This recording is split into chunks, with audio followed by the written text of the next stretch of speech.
Hi bro, hi sister, praise Lord. இன்னைக்கு கர்த்தர் உங்ககிட்ட இன்னைக்கு பேச போறாரு. ஸோ இங்க வார்த்தையில நம்ம நாளைக்கு தான் சொல்லியிருக்காரு, ஆனா இன்னைக்கு பேச போறாரு. டேய் என்னடா குழப்பிட்டு இருக்க? நான் பேசினாலே குழப்பின மாதிரி தான் இருக்கும். வார்த்தை தெளிவா இருக்கும். நான் வார்த்தைக்குள்ள போயிடுறேன். யோசுவா புத்தகம் 3:5 யோசுவா ஜனங்களை நோக்கி, அதாவது இன்னைக்கு கர்த்தர் உங்களை நோக்கி சொல்றாருன்னு வச்சுக்கோங்களேன். வார்த்தை அப்படிதானே இருக்கு. உங்களை பரிசுத்தம் பண்ணி கொள்ளுங்கள், நாளைக்கு கர்த்தர் உங்கள் நடுவில் அற்புதங்களை செய்வார்.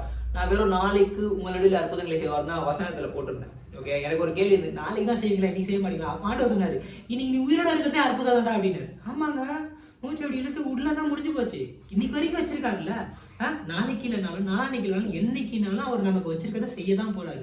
ஜீவனோட இருக்கிறதே பெரிய அற்புதம். ஆனா நம்ம மறந்துட்டு அப்படியே இருக்கோம்.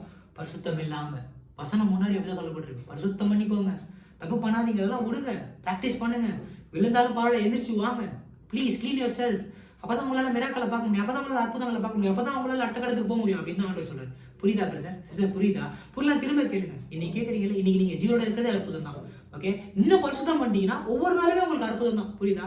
தேவையான காரியங்கள் எல்லாமே நடந்துரும். புரியலாம், திரும்ப கேட்டீங்கன்னா இன்னும் தெளிவா புரியும். கர்த்தர் உங்களுக்கு வந்து பெரிய காரியங்களை செய்ய போறார், அற்புதமான காரியங்களை செய்ய போறார். இதனால எல்லாம் கர்த்தருக்கு சொல்றேன். ஆமென். ஹல்லேலூயா. Love you.